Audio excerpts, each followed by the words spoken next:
Yes, on that day the first and last generations will gather in one place. Those who have lived righteously and followed the straight path will be honored, while those who have lived in sin will be humiliated and trampled underfoot. Are you telling me the truth? Yes, by the dawn light, the darkness of night, and the time of daybreak, I swear that everything I have told you is true and will certainly come to pass. After such a conversation with Sati, Shik also arrived at the king's court.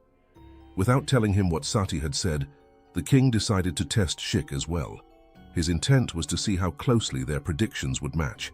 Shik, too, without hesitation, accurately recounted the dream the king had seen.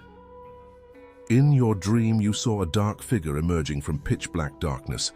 Then this figure moved towards a hill with a garden, and all living creatures began to consume it. The king no longer had any doubts. Both of them were saying the same thing.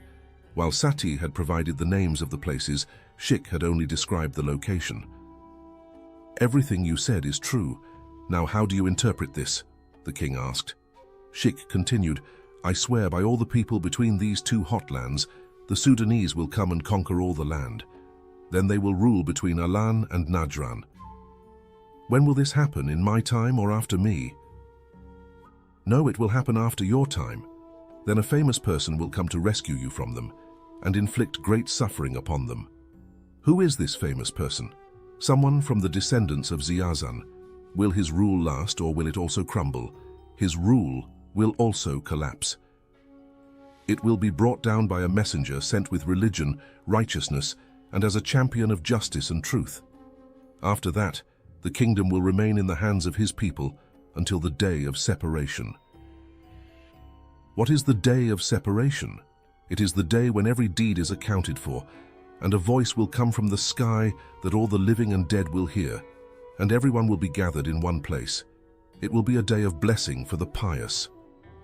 Are you telling the truth? I swear by the Lord of the heavens and the earth, and by everything in between, that everything I have told you is true and will come to pass.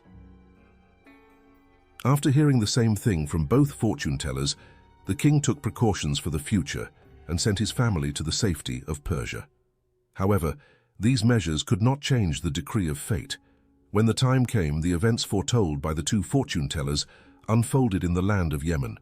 The good news about Prophet Muhammad, peace and blessings be upon him, was not only told by prophets, but also by the saints and scholars who followed in their footsteps. Scholars who were like the inheritors of the prophets thoroughly examined the matter and explained it to the people. From India to the descendants of Israel, there were scholars who mastered knowledge and wisdom. This news had been embedded in the minds of people for centuries, and the people of Yemen, Sham, and Hijaz had extensively studied this topic.